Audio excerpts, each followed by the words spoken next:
the particular highlights for you in terms of where you felt you really got the advantage?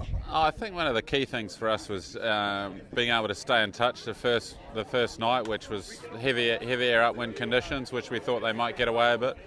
But it was rough enough that both boats had to slow down and manage looking after the boat. So we came out of that sort of in touch with them, and then we got some light air where this boat's really strong and managed to get past them and wriggle away a little bit, and then it was just a little bit of rich get richer as we fed into the new breeze and got enough of the lead to hold them off.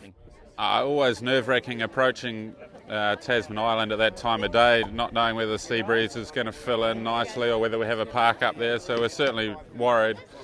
But, when we saw the sea breeze had filled in all the way to Hobart, we thought, only a major calamity will stop it then. So. And given that I gather it was really bumpy in close to the coast on the first night there, just as well you fixed the gooseneck, I guess.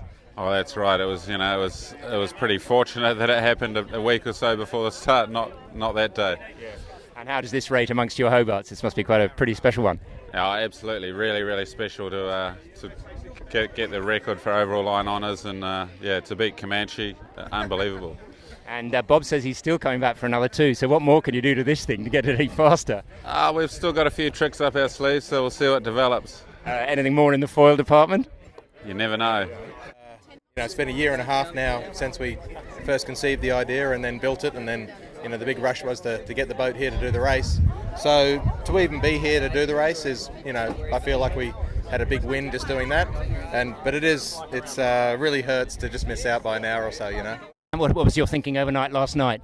Oh, last night we were having a great time. We were doing 32 knots, just ripping, averaging high 20s and pulling miles out of them every sked. So everyone was very, very excited. But we knew towards the end it was going to get light and they're going to go VMG again. So it was going to be a tough go. But we just hoped we'd poke around Tasman and see them parked, but they weren't.